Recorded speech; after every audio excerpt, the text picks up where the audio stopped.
message de l'évangéliste apôtre Georges Olivier Bassapois ont transformé la vie de milliers de personnes dans le monde et boosté le ministère de plusieurs hommes et femmes de Dieu.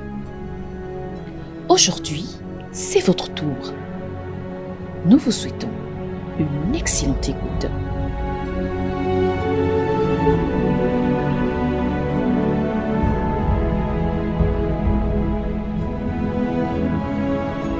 La pensée qui va nous aider à comprendre tous ces éléments, c'est ça va, que ma volonté ne se fasse pas, mais la tienne. Ça va, que ma volonté ne se fasse pas, mais la tienne. Ça va, que ma volonté ne se fasse pas, mais la tienne. Oh yes, oh yes. Jésus a gagné notre salut en restant sous les ordres de la mission qui lui avait été confiée par Dieu. Yes. C'est comme ça que Jésus a gagné ma vie et ta vie. Oh yes. Ça va, que ma volonté ne se fasse pas, mais la tienne. Luc chapitre 22. Luc chapitre 22. Nous allons lire jusqu'au verset 39 au verset 46. Je vous demande à l'endroit où vous êtes de faire très attention. Ce que nous allons lire, c'est vraiment important. Mon but, pendant ces quelques minutes, je ouvre la séance à tous ceux qui nous suivent à l'extérieur et partout pour nous montrer combien de fois ce que nous sommes en train de faire sont des choses importantes, des choses de grande valeur, des choses que Dieu aime, des choses qui sont dans le cœur de Dieu. Amen. Yes, les barres ne sont pas dans le cœur de Dieu. Les critiques ne sont pas dans le cœur de Dieu. Dieu n'est pas en train de construire la haine, la division, les divorces. Ce n'est pas ce que Dieu construit. Hein? Dieu n'est pas dedans. Dieu n'est pas en train de voter des nouvelles, comme des lois, une loi qu'on vient de voter là, quelque part dans un pays qui commence par G. Il y a une loi qui est en train de vouloir passer, qui est en train de passer là. Ce n'est pas Dieu qui a inspiré ça. Dieu, lui, construit ce qui est saint, ce qui est vrai, ce qui est puissant, ce qui sauve l'homme. Ce qui sort l'homme du péché. Dieu ne construit pas beaucoup de choses que nous voyons là. Il ne construit pas ça. Parce qu'il vient détruire ça. Pierre sur pierre. Beaucoup de choses que les gens font là, Dieu vient détruire ça. Est-ce que vous savez que les gens sont en train de construire ce que Dieu vient détruire? Les gens sont en train de construire avec la sueur, avec leur dernière énergie, ce que Dieu, lui, il vient détruire. Que Dieu t'épargne au nom de Jésus-Christ. Yes, que Dieu t'épargne de construire ce que lui, il vient détruire. Que Dieu t'épargne. Oh yes. Alléluia. Verset 39. Alors, il s'agit d'un extrait de la vie de Jésus. Je vous demande de faire très attention parce qu'il faut que ça passe, cette orientation. Il est écrit. Après être sorti, il alla selon sa coutume, à la montagne des Oliviers. À la montagne des Oliviers. Ses disciples le suivirent. C'était une coutume pour lui. Hein? Il montait là-bas pour aller prier. Donc la prière doit devenir une coutume. Je parle à quelqu'un qui est là. Que la prière n'est pas une chose que tu dois redouter ou tu dois fuir. Il faut prier au point où la prière devienne pour toi une coutume. Yes. Donc que la prière n'est pas encore une coutume, pour toi, tu ne pries, tu n'es pas encore quelqu'un de sérieux dans le spirituel. Il faut atteindre le stade où la prière devient une coutume. Ça veut dire facile pour toi de prier, tu aimes prier, tu réponds aux invitations de prière, tu pries longtemps et tu es passionné de prier. Il faut atteindre le stade où la prière devient une coutume. Beaucoup d'entre vous, la prière n'est pas encore une coutume, ça te fait encore peur. Quand on dure, tu sens bien que c'est dur. Quand on dure, tu sens que c'est dur.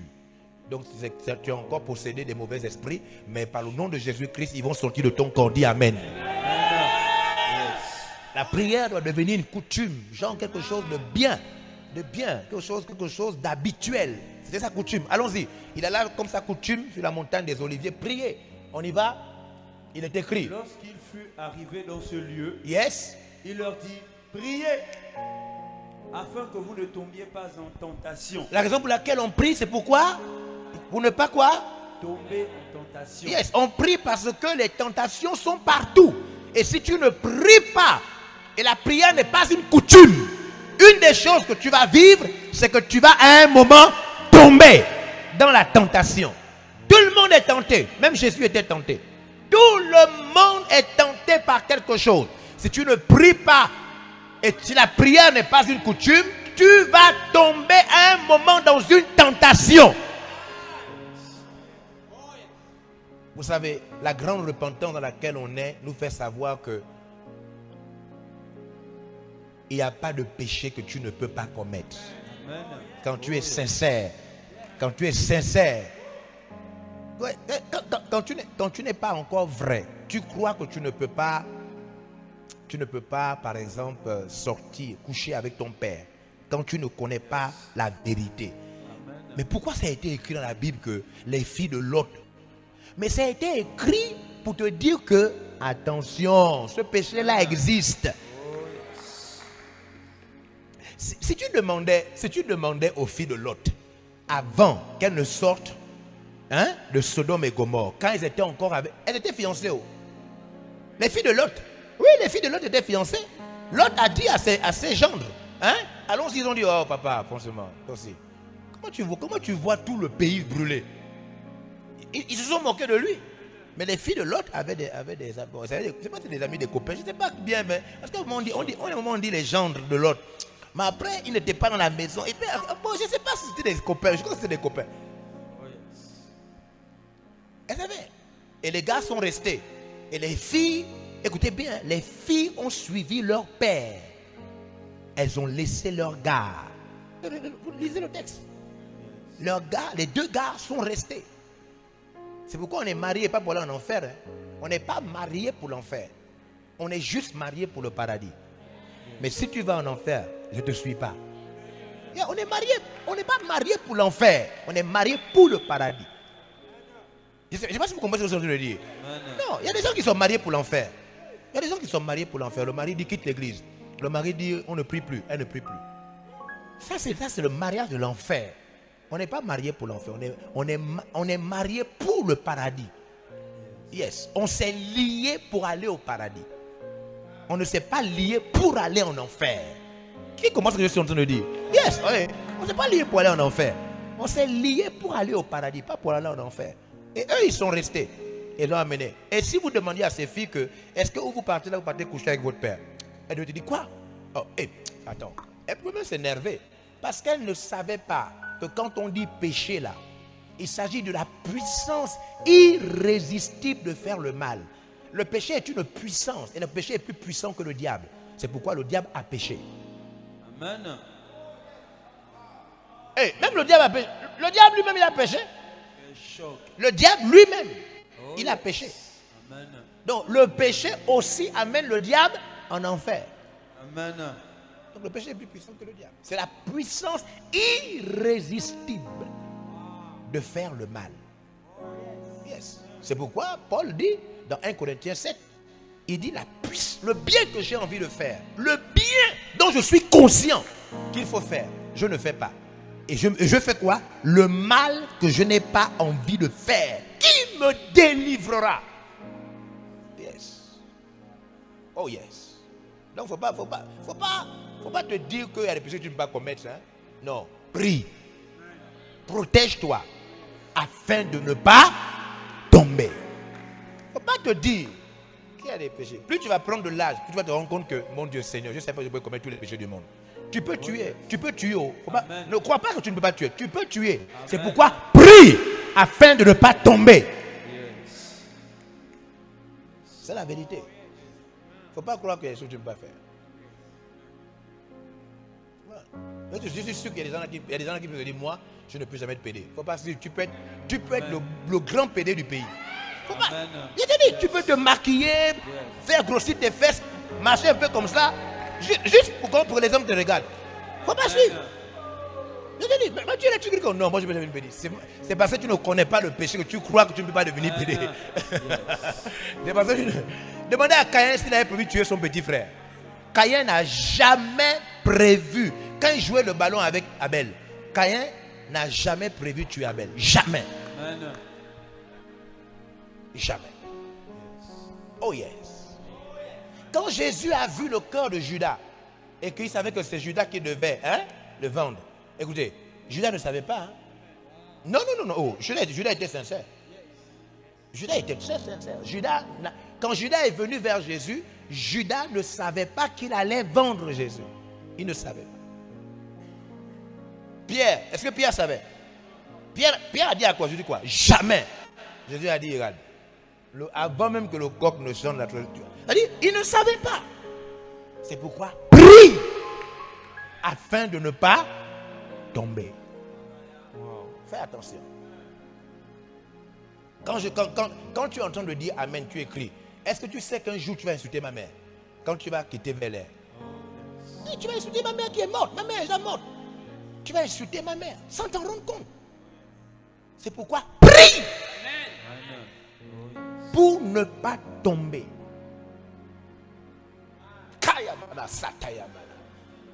Prie pour ne pas tomber dans ça. C'est pourquoi on prie. On prie pour ne pas tomber dans ça. Yes. Personne n'a battu Jésus dans la prière. Mais pourquoi il priait autant? Pourquoi le Fils de Dieu priait autant? Pour ne pas tomber dans ça. Donc lui aussi pouvait. Yes. C'est pourquoi il priait beaucoup comme ça. Faites attention. Vous tous là, vous n'êtes pas des prieurs. C'est-à-dire tu n'es pas un prieur. On sent bien que, même toi tu sais que la prière c'est pas ton fort. Toi ton fort c'est la canne. Choc. Toi ton fort c'est voir qui va gagner la canne. C'est-à-dire, toi tu es fort dans des trucs qui ne sont pas genre très importants.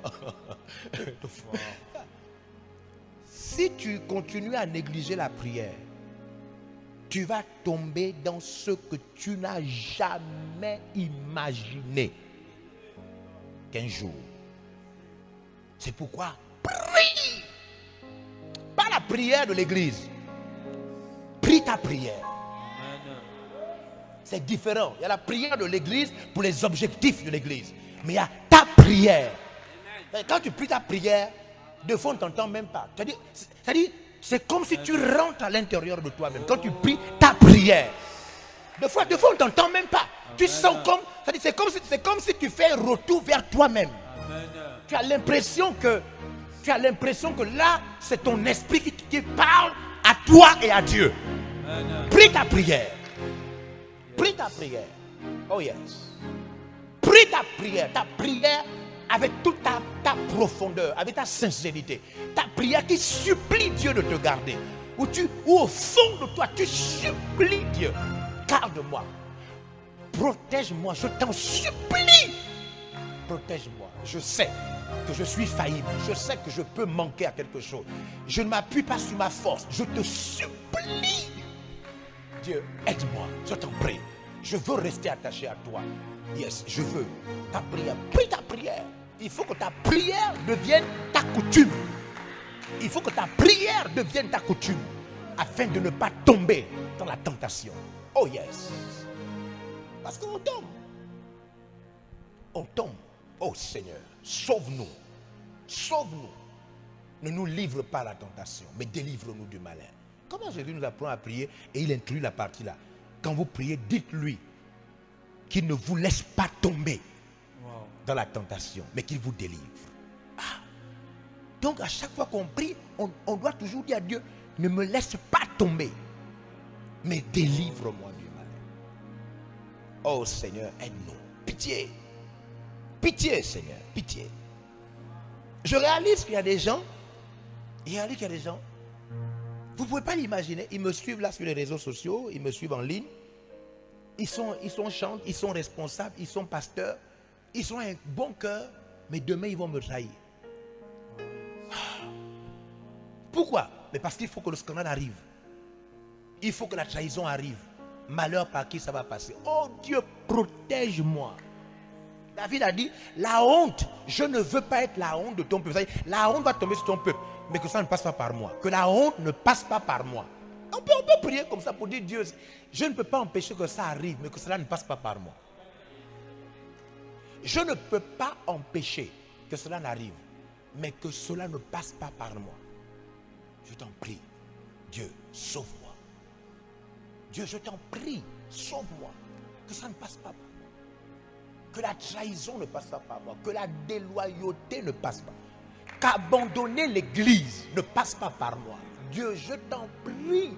Je t'en prie. Il va y avoir un étudiant qui va abandonner Dieu. Mais que ce ne soit pas moi. Pitié. Yes. Yes. Quelqu'un va se marier et il ne sera plus bien chrétien. Que ce ne soit pas moi. Pitié, Dieu, je t'en supplie. Je t'en supplie. Je pleure. Je m'agenouille devant toi. Je crie ton nom. Je te supplie. Je te supplie, Dieu. Quelqu'un va recevoir une promotion. Après, il ne sera plus chrétien à cause d'une promotion. Que ce ne soit pas moi. Pitié, Dieu. Ça doit arriver. Mais que ce ne soit pas par moi. Oh yes. Oh yes. Oh yes. Quelqu'un va te renier dans sa vieillesse. Dans ces derniers jours, quelqu'un va perdre la foi. Que ce ne soit pas moi, Dieu. Pitié, je t'en supplie. Miséricorde. Miséricorde. Miséricorde. Jésus dit, priez pour que vous ne tombiez pas. Priez pour que vous ne tombiez pas dans la tentation. Priez. Oh yes. Oh yes. Miséricorde. Miséricorde. Oui, pourquoi? Oui, c'est la prière coule quand tu comprends de quoi il s'agit. C'est quand tu ne comprends pas que la prière est compliquée. Mais si tu comprends donc, de quoi il s'agit, ça sort seul. Tu ne forces même pas. Même sans les mots, tu pries. Quand tu comprends de quoi il s'agit, même sans les mots, tu sens comment ton cœur est en train de prier. Même sans les mots, ton cœur est en train de prier. Tu es en train de supplier Dieu. Tu es en train de demander sa faveur, sa grâce, sa faveur, sa grâce, sa faveur, sa grâce, sa faveur, sa grâce, miséricorde, miséricorde, miséricorde, miséricorde, miséricorde, miséricorde, ta grâce, sa faveur, ta grâce, miséricorde, ta faveur, ta grâce, miséricorde, pitié. Miséricorde, Dieu, ta faveur et ta grâce, la miséricorde de ta faveur et ta grâce, miséricorde.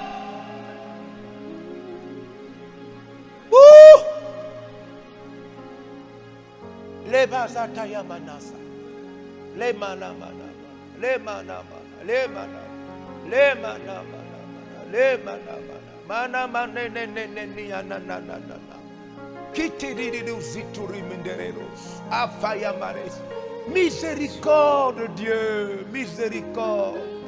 Lushaka ya maya maya mayelere mayelere. Écoutez, il y a eu la trahison dans le bureau même de Dieu, au sein même de l'équipe du Tout-Puissant, là où il n'y avait pas de péché, il y a eu la trahison. C'est pas sur nous qu'il n'y aura pas de trahison.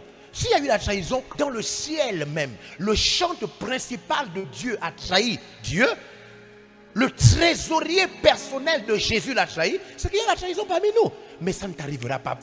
Demande Dieu, ça ne passera pas par moi. Ça ne passera pas par moi. Ça ne passera. Ça doit passer, mais ça ne passera pas par moi. Ça ne passera pas par moi. Pas par moi, ça ne passera pas par moi. Si ça doit passer par les délégués, ça ne passera pas. Si ça doit passer par l'échange, si ça doit passer par le tabac, si ça doit passer par les pasteurs, ça ne passera pas par moi. Ça doit passer par les apôtres, ça ne passera pas par moi. Miséricorde, je t'en supplie. Mon âme te supplie. Mon âme te supplie. Mon âme te supplie. Je te supplie, miséricorde. Pour ne pas tomber dans la tentation, miséricorde de Dieu. Oh, ya. Maradakaya bados. Limpidouche. Midurus. Un soir, un matin, plusieurs fois, Jésus a dirigé des moments comme ça. Il disait aux apôtres, quelqu'un d'entre vous va me trahir. Et il priait avec eux. Il disait, quelqu'un va me trahir, prions. Tout le monde priait. Il y a quelqu'un qui ne priait pas. Et c'était Judas. Il ne priait pas, il comptait l'argent. Judas était distrait, il ne priait pas. Il n'avait pas compris au fond que la chose était déjà là. Elle se baladait au milieu d'eux. La chose était là. Elle était là, la force démoniaque était là. Judas a négligé ses temps de prière. Et c'est rentré dans son cœur. C'est rentré dans le cœur de Judas. Oh! Miséricorde. Miséricorde. Miséricorde. Oh! Yarabaya kaya mayiderete. Yabaya paindelus. Oh!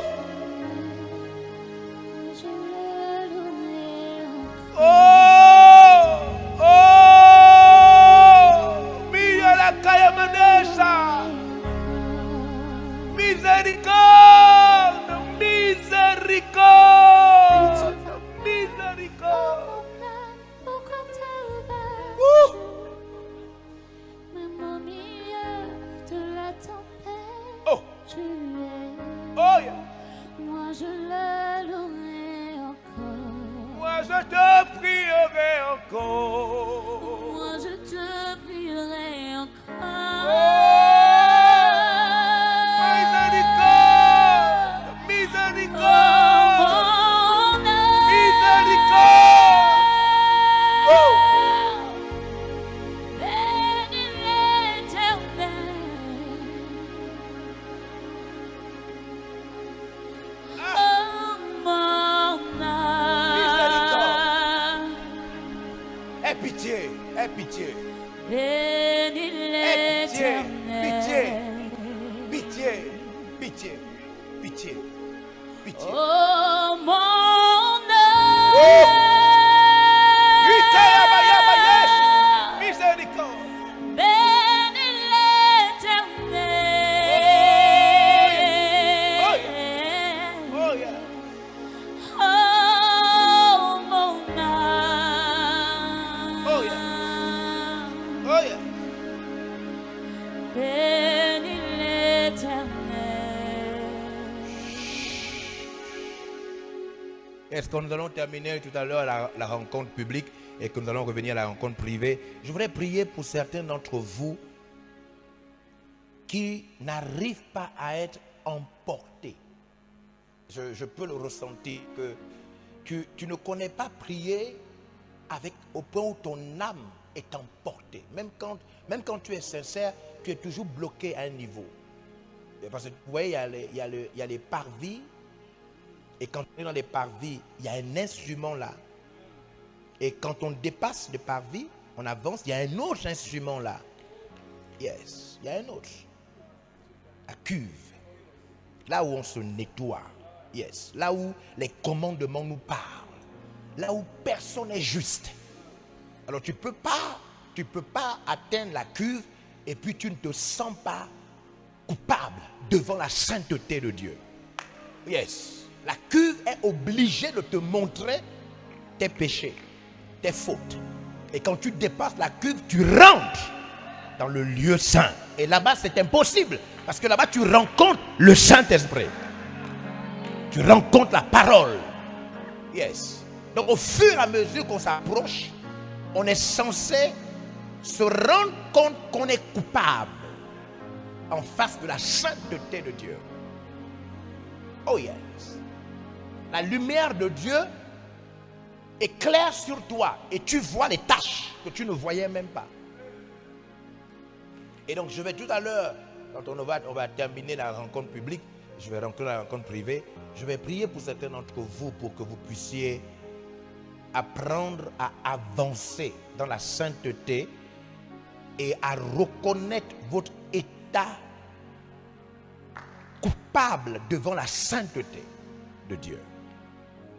Ésaïe a dit, maudit soit mon âme.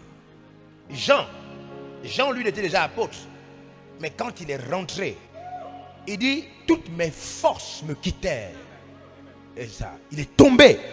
Toutes ses forces. Parce que tu ne peux pas. Plus tu t'approches, même si tu ne voulais pas, sa sainteté te sert de miroir. Et tu découvres que tu es coupable. Oh yes. Oh yes. C'était sa coutume.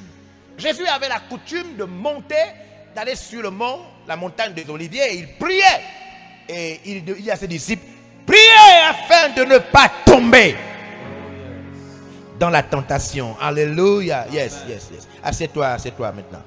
Kayamaraba Shakayabara. Oh yes. Yes, verset 41. Puis, s'éloigna à la distance d'environ un jet de pierre, s'étant mis à genoux, il pria. Yes, c'est ça? Yes. Verset 41. Verset 42. Écoutez. Père, si tu voulais éloigner de moi cette coupe, si tu voulais éloigner de moi cette coupe, toutefois, écoutez, que ma volonté ne se fasse pas. Que ma volonté ne se fasse pas. Mais la tienne. Mais la tienne. Jésus a rencontré son tabac. C'est le tabac qui nous a sauvés. C'est le tabac, c'est l'or. Jésus a en face de lui, quoi? L'or de sauver les hommes de toutes les langues et de tous les peuples par un sacrifice mortel. Va mourir à la croix pour les humains. Yes. Mais quand il arrive sur terre, Jésus fait des miracles. On voit bien son ministère est puissant. Et puis là maintenant, il arrive à la dimension où maintenant, il doit faire ce pourquoi il est vraiment venu. Et ce pourquoi il est vraiment venu, c'est mourir pour tous les hommes, tous les pécheurs. Porter sur lui les fardeaux et les péchés de tous les humains, y compris de ceux qui ne sont pas encore nés. Yes. Donc Jésus devait mourir à la croix en tant que voleur, bien que n'ayant pas volé. Jésus peut sauver une prostituée parce que Jésus est mort en tant que prostituée. Yes. Pour sauver une prostituée, il devait mourir comme s'il était prostitué. Jésus est mort en tant que brigand. C'est pourquoi il peut sauver les brigands. La raison pour laquelle Jésus peut sauver les francs-maçons et les réseaux chrétiens, c'est parce qu'à la croix, il a porté. Jésus a été crucifié comme un magicien. Amen. Voilà pourquoi il peut sauver les magiciens. Je ne sais pas si vous comprenez ce qu'on est en train de dire. Il ne faut pas croire qu'il y a des gens que Jésus ne peut pas sauver. Hein? Jésus peut sauver tout le monde parce qu'il a souffert à la croix pour tout le monde. Quand tu réalises ça, tu te rends compte qu'il n'y a aucun film qui a donc bien traduit la mort de Jésus. Jésus a été déshabillé, nu devant sa mère, ses disciples, tout le monde, crucifié à la croix de la pire manière. Yes, de la pire manière. Il mourait parce qu'il était en lui-même le rassemblement de tous les péchés des humains. Donc il devait mourir d'une mort sale. Jésus devait mourir d'une mort sale parce qu'il portait en lui tout le péché. C'est ça. C'est pourquoi il dit, revenez sur le verset. C'est ce qu'il est en train de dire là. Jésus est en train de ressentir. Il appelle ça cette coupe. Il appelle ça la coupe. Yes. Donc il prend l'image d'un verre, d'une coupe, et puis il dit, à l'intérieur de cette coupe se trouvent tous les péchés. Et je dois boire. Je dois boire tous ces péchés pour sauver les humains. Alors il dit, Père, si c'est possible, est-ce qu'il est possible de ne pas boire cette coupe-là? Il dit non, mais que ma volonté ne se fasse pas, mais la tienne. Wow. Donc c'est un ordre.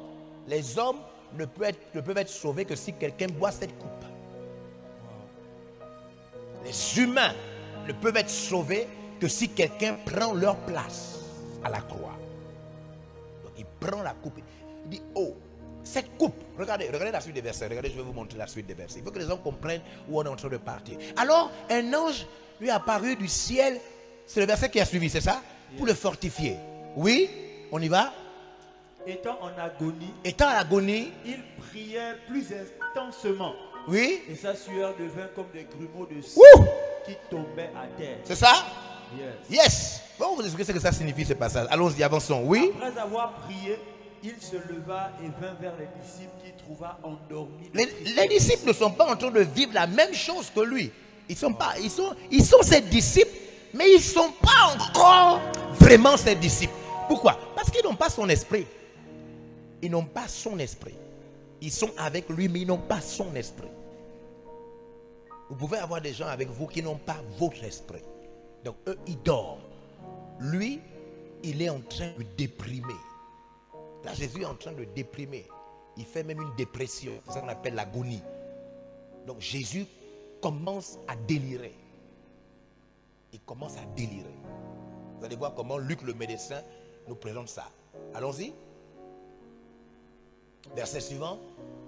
Il leur dit, pourquoi dormez-vous? Yes. Levez-vous et priez. Oh. Afin que vous ne tombiez pas en tentation. Oui. Alléluia. Amen. Vous êtes là? Matthieu. Allons-y. Ça, c'était Luc. Allons-y avec Matthieu. Matthieu. Verset chapitre 26. Regardez, on va voir ce que ça signifie. On va expliquer maintenant pourquoi ces choses sont importantes, ce que nous faisons. Matthieu chapitre 26. À partir de verset 38 à 45. Oh yes. Oh yes. Verset 38, 26, 38 à 45. Il est écrit. Il leur dit. Yes. Alors, mon âme est triste jusqu'à la mort. Mon âme est triste. C'est ce que Luc a appelé à l'agonie là. Yes. Donc Jésus, quand votre âme est triste jusqu'à la mort, c'est l'expression qu'on peut utiliser pour parler de suicide. C'est la dépression.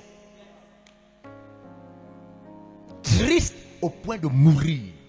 Donc il déprime. Jésus a atteint une dépression. C'est-à-dire quand il voit ce qui est dans la coupe, quand Jésus réalise, parce que Dieu, à moi quoi? À moi la rétribution, à moi quoi?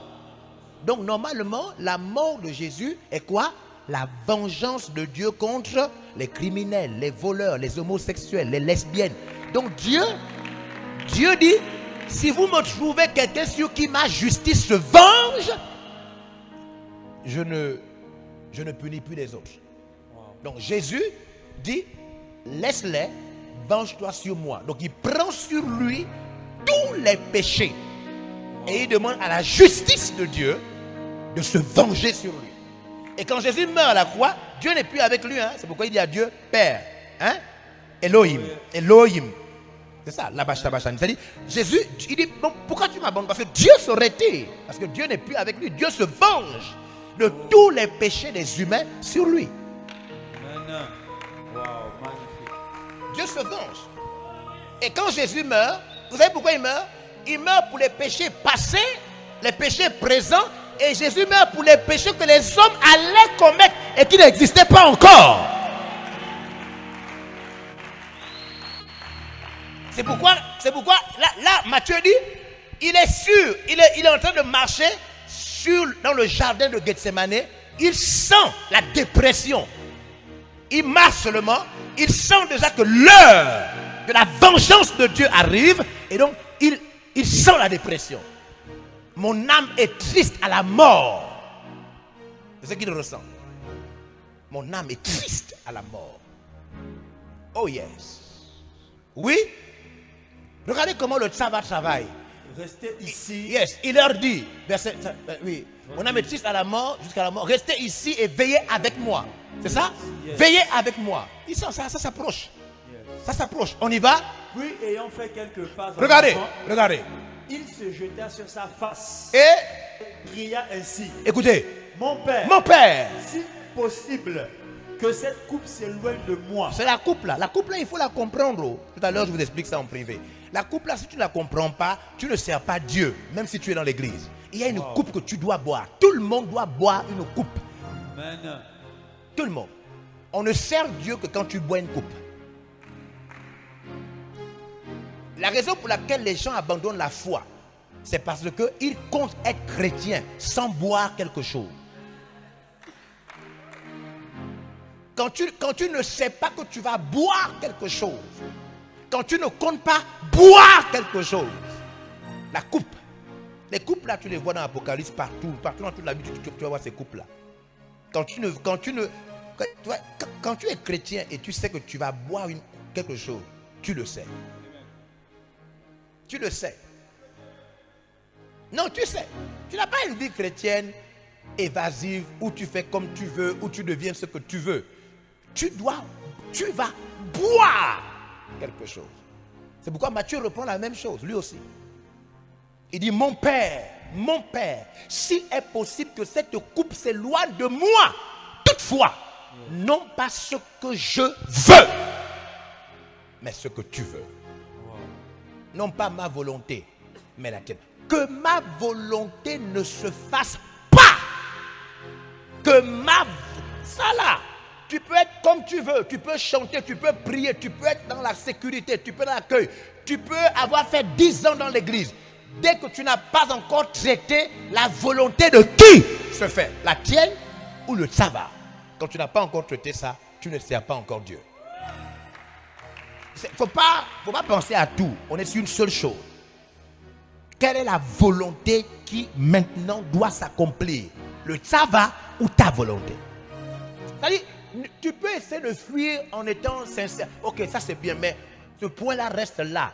Les miracles de Jésus, écoutez-moi bien, les miracles de Jésus, son ministère, choisir les disciples, voyager, marcher sur l'eau, tout ce que Jésus a fait, ne l'ont pas empêché de rencontrer la coupe.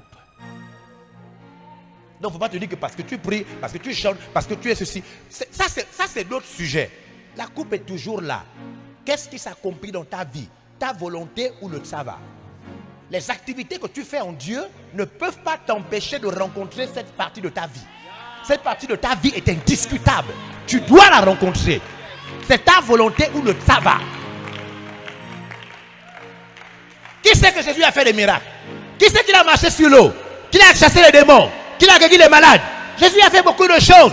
Mais tout ce qu'il a fait n'ont pas empêché qu'il vive cette période-là, cette séquence, la séquence ultime. Ça va ou ta volonté? Yes. Regardez-moi le grand Jésus maintenant qui déprime. Le grand Jésus sous dépression. Le grand Jésus, celui qui a dit à Satan, hey, éloigne-toi de moi, Satan. Hey, Satan, hey, il est écrit, il est écrit, il est écrit, il est écrit. Donc tout ce que tu peux faire avec Dieu ne va pas t'empêcher d'être dans cette séquence. Qui commande? Vous comprenez? Dès que tu ne traites pas cette partie-là, tôt ou tard, tu perdras la foi.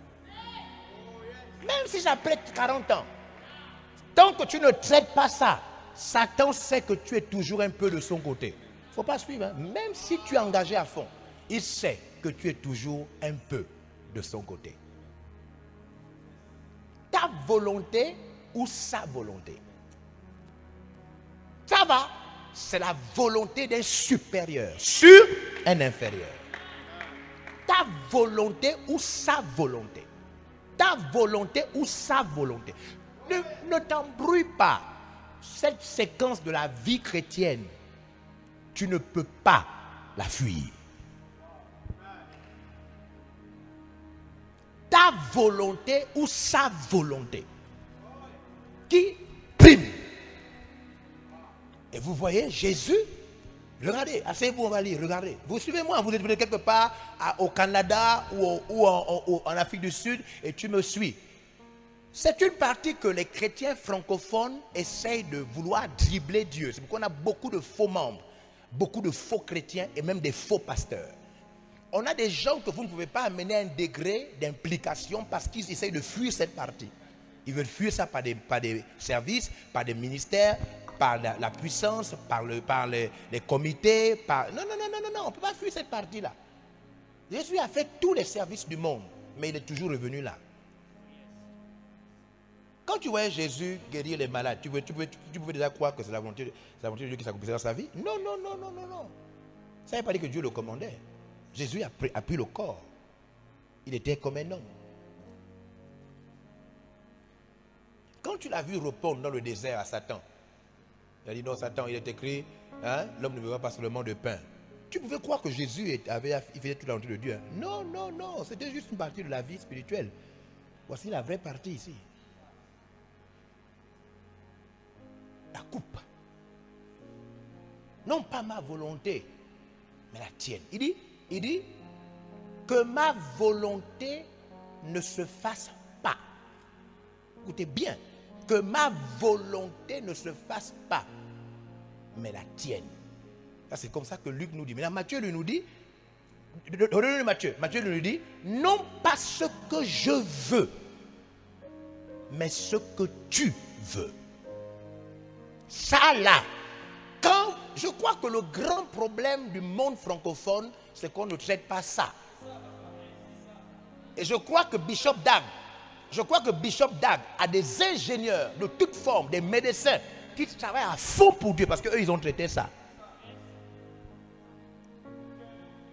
Yes. C'est pourquoi dans le monde anglophone, on a des hommes d'affaires, on a des gens puissants qui servent Dieu, corps, âme et esprit, parce qu'ils ont traité ça. Nous, dès qu'on arrive là,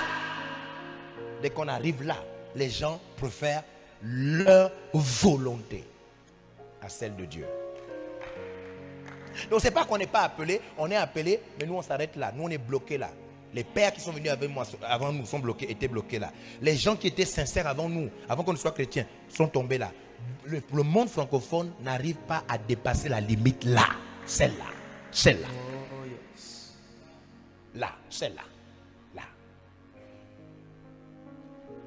Oh yes. Vous êtes avec moi? Oh, yes. Yes. Lisez, continuons. Il est écrit. Et il vint vers les disciples, Yes. qu'il trouva endormis. Oui. Et il dit à Pierre, Pierre. vous n'avez donc pas pu veiller 1 heure avec moi Oui. Il est avec moi. Veillez. et prier, Oui. afin que vous ne tombiez pas dans la tentation. Oui. L'esprit est bien disposé, L'esprit est bien disposé. mais la chair est faible. C'est pourquoi il faut prier. Parce que ta chair est Faible. faible. Oui. Oh yes. Il s'éloigna une seconde fois. Maintenant, et pria ainsi. suivez bien. Il s'éloigna combien de fois? Une seconde fois. Combien de fois? Une seconde Écoutez. Et pria ainsi. Et pria ainsi. Mon Père, Mon Père, s'il n'est pas possible que cette coupe s'éloigne sans que je la boive, que ta volonté soit faite. donc il a prié comme ça. Après il a dit à Dieu, écoutez, que ta volonté soit faite, pas la mienne. Il a parlé aux disciples, mais c'était toujours là. Wow. Malgré qu'il ait dit ça, sa volonté était toujours là. Deuxième fois, Père. Le même qui a dit à Dieu tout à l'heure que ta volonté soit faite. Il reprend encore. Père, pardon, éloigne la coupe. La volonté est revenue. Et la volonté là est revenue. Il refait une deuxième fois. Père, éloigne la coupe de moi. Après il dit encore, bon non, Père, que ta volonté soit faite. Regardez encore, suivez. Regardez. Avancez. Verset 43. Verset 40. Écoutez. Il revint et les trouva encore endormis, Il revient vers les disciples. car leurs yeux étaient appesantis. Oui. Verset Il leur dit 44. quoi? Il les quitta et s'éloignant, il pria pour la 3e fois, Il retourne pour la troisième fois prier. répétant les mêmes paroles. Quelle parole? Si cette coupe peut s'éloigner de moi. Wow. Vous suivez ça? Donc Jésus a passé tout son temps à Gethsemane à vouloir faire sa volonté. Et chaque fois il disait, bon, finis la tienne. Donc c'était un combat entre quoi?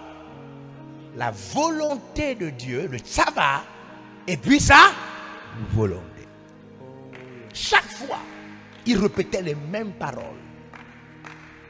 Chaque fois. Maintenant, finissez les versets, je vais vous montrer ce que vous n'avez pas vu. Verset 44, 45.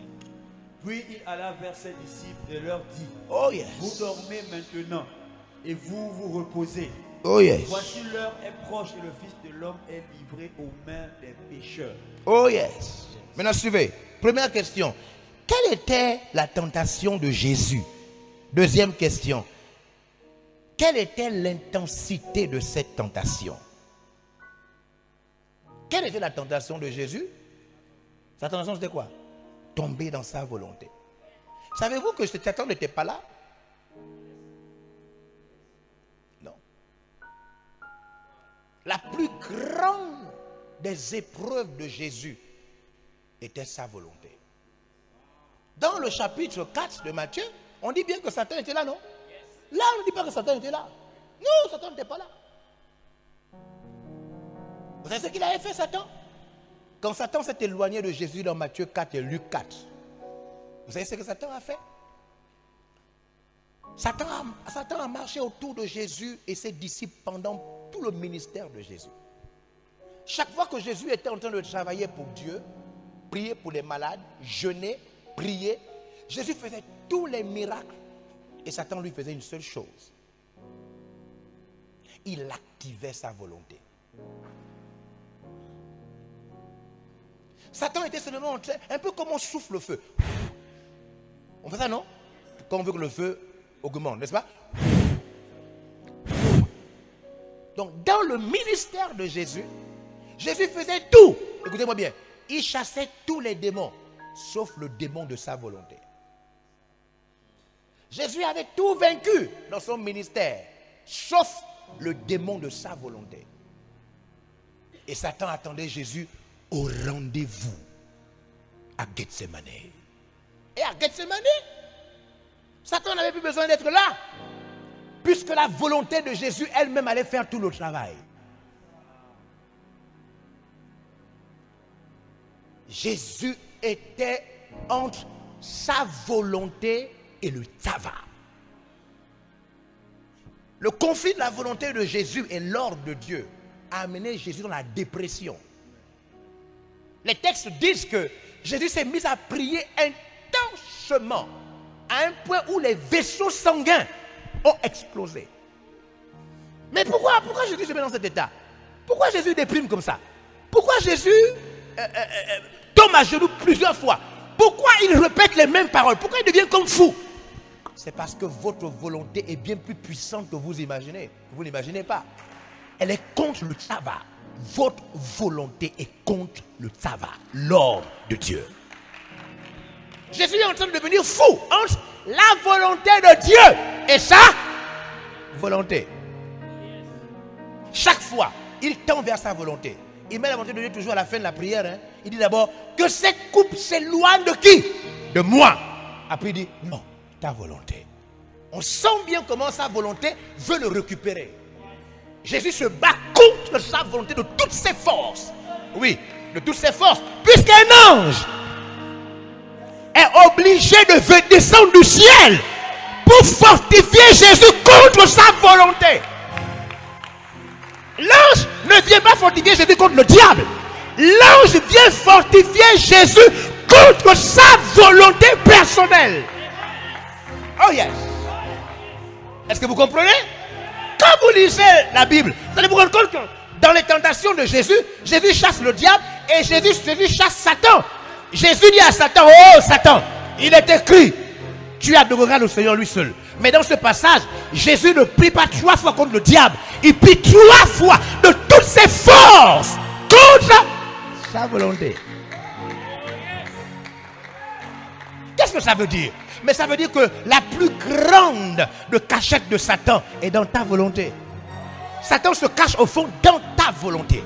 Satan est caché dans ta volonté. Le siège même du monde démoniaque, c'est dans ta volonté. La mort se trouve dans ta volonté. Les maladies se trouvent dans ta volonté. Amen. Les choses les plus graves se trouvent dans ta volonté. Quand tu ne verras plus Satan de tes yeux, sache qu'il est au moins caché quelque part. Yes. Il était où Satan? Pourquoi n'est-il plus là à Gethsemane? Il est où le diable? Pourquoi n'est-il plus là à Gethsemane? Mais parce que Satan a suffisamment soufflé. Il a mûri la volonté de Jésus. Car Jésus avait un corps comme tous les corps humains. La chair est faible, mais l'esprit est bien disposé. La chair et ses vaisseaux sanguins ont explosé parce que l'esprit de Jésus-Christ était du côté de Dieu. Mais son corps, ses sens, ses projets, ses envies étaient contre Dieu. Est-ce que vous comprenez ça? Donc ça va. Si tu réussis à passer le ça va, tu as fini avec la chair. Yes, tu as fini. Il faut que tu réussisses à laisser la parole de Dieu te dominer à un point où seule sa volonté te domine. Oh yes. 3 fois, il répétait les mêmes mots. Une bagarre interne. L'ange, attends, si l'ange descend pour fortifier, fortifier signifie rendre plus fort, ajouter la force. Si l'ange vient ajouter la force à Jésus, qu'est-ce que ça veut dire? Qu'il n'était plus le point de chuter. Jésus allait chuter. Le ciel a dit un ange, rapidement descend. Va l'aider. Va l'aider. Yes. Descends. L'ange est descendu depuis le 3e ciel jusqu'au sur terre. Il a amené à Jésus quoi? Un renforcement de capacité à faire le tsava. Yes. Un ange qui vient te fortifier sur terre. Un ange qui vient te rendre fort sur la terre. Dans la volonté de l'homme se cache l'enfer. C'est pourquoi il est écrit: celui qui fera la volonté de mon Père qui est dans les cieux, celui-là seul rentrera. Parce que dans la volonté de l'homme se cachent les plus grands des projets du diable, sont dans la volonté de l'homme. Tout ce que Satan veut faire contre toi, il a déjà emmagasiné ça dans ta volonté.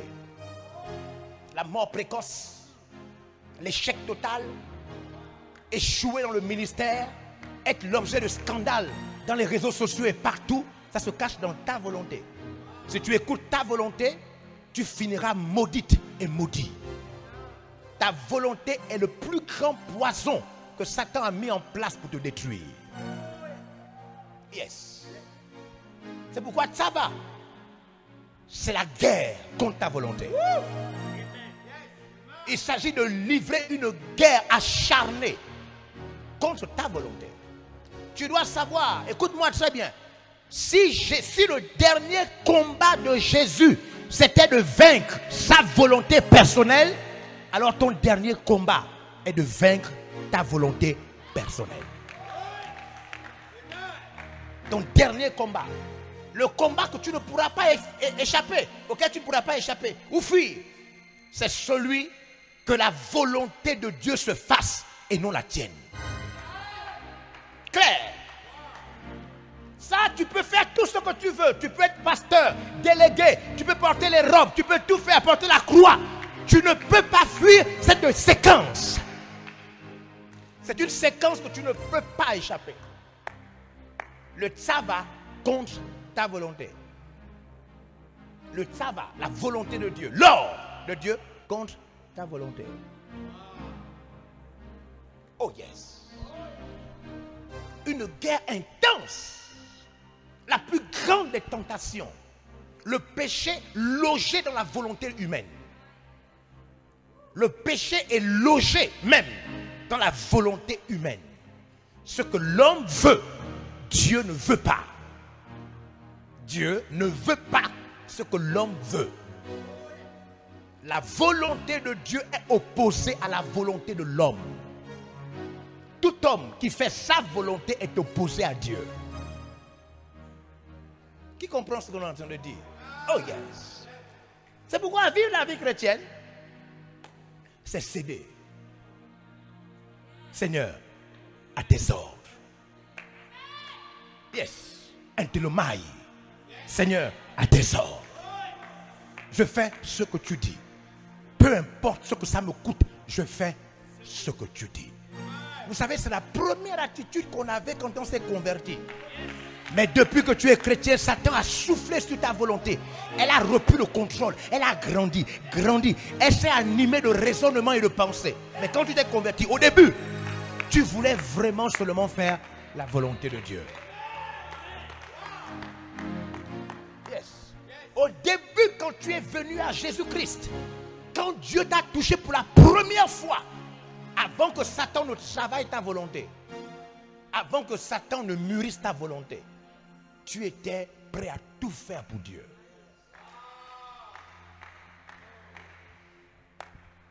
Oh yes.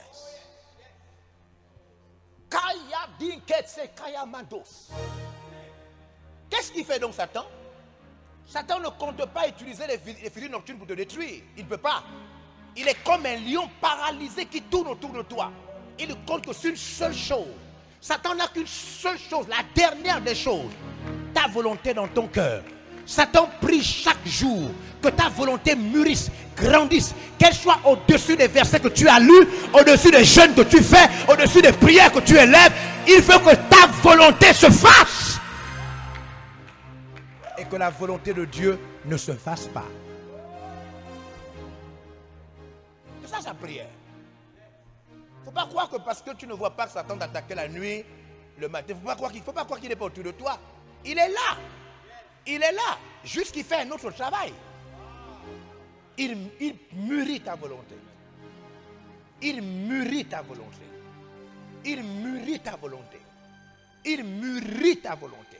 Pour qu'elle soit plus forte que tous les messages que tu écoutes. Pour que ta volonté soit plus forte que toutes les prédications que tu entends. Il mûrit ta volonté. Il souffle sur ta volonté. Pour que ta volonté mûrisse, qu'elle soit forte, qu'elle soit dure, qu'elle soit indiscutable. Pour que ta volonté soit mortellement indiscutable. Et que devant n'importe quelle vérité de Dieu, ta volonté prime. C'est ce qu'il travaille. Même si tu ne le vois pas, c'est ce qu'il travaille.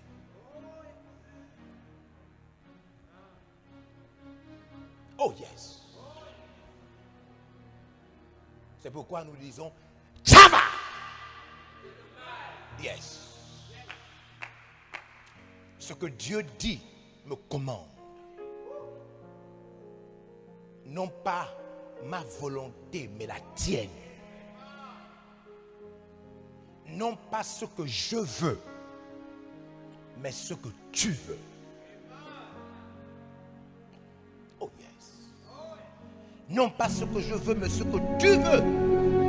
Ce que tu veux. Oh. Ce que tu veux. Nous espérons que vous avez été bénis par ce message de l'évangéliste apôtre Georges Olivier Bassabois. Pour soutenir son ministère, veuillez nous contacter par email à l'adresse suivante: apôtregeorges@gmail.com ou au numéro suivant plus 241 62 90 45 46. Soyez bénis.